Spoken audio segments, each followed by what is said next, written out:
एक आदमी जब मरने लगा तो उसके परिवार में केवल दो व्यक्ति थे, उसकी पत्नी और उसका बेटा। मरते समय उसने एक बछिया जंगल में छोड़ दी। लड़के के सयाना होने तक बछिया जंगल में ही फिरती रही। जब वह सयाना हो गया तो एक दिन उसकी माँ ने कहा, बेटा, यह बछिया तुम्हारी ही है, तुम इसे बाजार में ले जाओ और सोने की 3 मोहरों में बेच आओ। युवक बछिया को लेकर बाजार में गया तो वहाँ उसे आदमी के रूप में एक फरिश्ता मिला और उसने उसकी बछिया के दाम सोने की 6 मोहरें लगाईं। लेकिन युवक ने अपनी माता की आज्ञा के बिना इस मूल्य पर बछिया बेचने से इनकार कर दिया। उसने अपनी माँ के पास जाकर पूरा समाचार सुनाया तो माँ ने 6 सोने की मोहरों में बेचने की आज्ञा दे दी।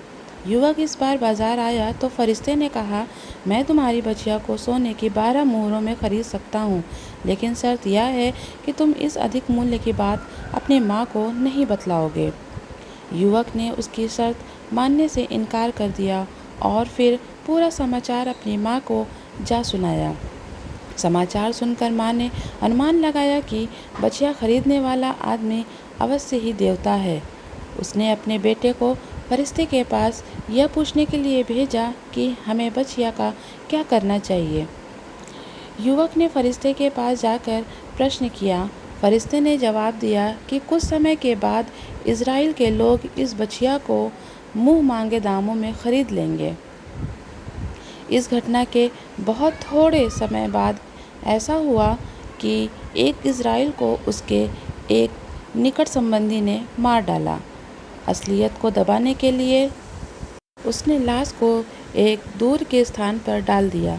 मरने वाले व्यक्ति के कुछ मित्रों ने मूसा के सामने फरियाद की और मारने वाले व्यक्ति का नाम भी उनके सामने रखा।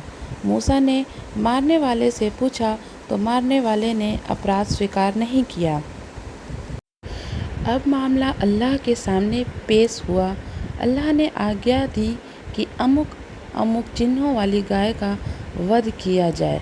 उस अनाथ युवक की गाय में ही वो चिन्ह थे। मजबूर होकर इजरायली लोगों को वह गाय तौलकर गाय के बराबर सोने में खरीदनी पड़ी। अल्लाह की आज्ञानुसार गाय का वध किया गया और इसके शरीर के एक अंग से मृतक व्यक्ति को छुआया गया। गाय के अंग का स्पर्श पाते ही मृतक जीवित हो उठा और अपने हत्यारे का नाम बतलाकर फिर मृतक होकर जमीन पर लुढ़क गया।